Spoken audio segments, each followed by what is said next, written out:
Splitsville is directed by Angelo Covino, and it stars himself as well as Kyle Marvin, Dakota Johnson, and Adria Arjona. And in this comedy, after Ashley asks for a divorce, good-natured Carrie runs to his friends Julie and Paul for support. He's shocked to discover that the secret to their happiness is an open marriage. That is until Carrie crosses the line and throws all of their relationships into chaos. Splitsville was a movie I wasn't originally meant to see. I was supposed to go and see They Will Kill You, a film which I'm really excited to watch, but it wasn't on at a suitable time, so I looked through what was playing, and I saw this was on. I saw it had Dakota Johnson in, and I thought, you know what?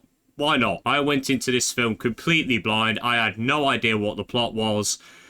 And I've got to say, I've seen a lot of people really enjoying this movie. I personally don't get it. This is certainly a movie that had a lot of potential, but unfortunately it's going to be one of those that I'll forget about really, really quickly. To put it simply, this movie dragged for me. And it's not just because of the really poor editing, it's also because of some baffling story choices. This movie is split into 6 parts, and every single part feels like it's missing like 20 minutes of content.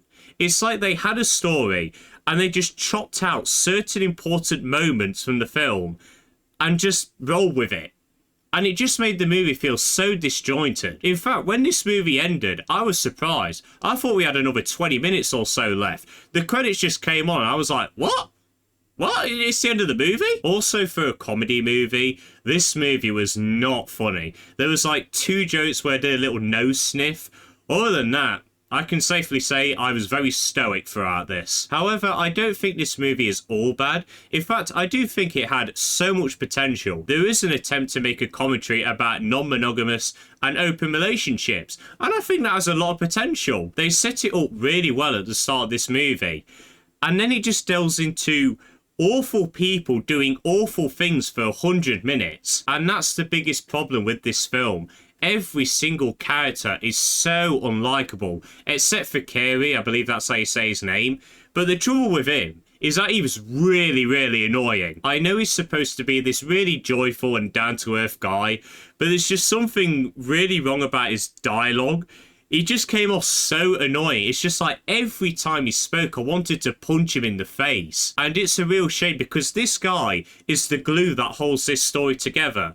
But because he's so annoying and because the other characters are so unlikable, you have no one to root for and then you don't care about the story. Each of these characters cheat on each other, sleep with other people numerous times. How do you expect me to like someone like this? And maybe that's the point. Maybe the director really wanted you to dislike these characters, but I don't think it worked because none of these characters are funny. And that's how bad people work. That's how you make them likable in films. You make them entertaining. But as I said earlier, none of the jokes in this movie landed. But what I will give this movie is that it's directed really, really well. This film is directed with a load of one takes, and I think they all flowed really, really well. There was one scene at the start which I was genuinely shocked how they did that. It was really, really impressive. And also, even though I didn't really like this movie's type of humour, I do think it framed comedy well at times. Background gags, there were some really decent ties to put humour in there.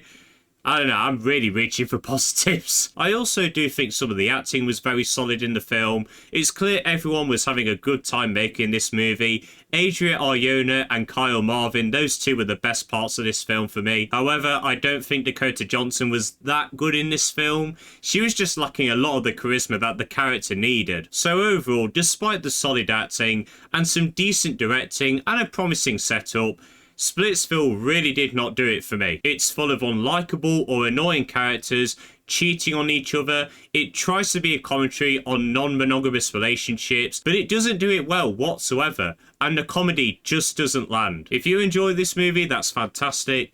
As for me though, I really didn't get it, and I'm going to have to give Splitsville a 3.5 out of 10.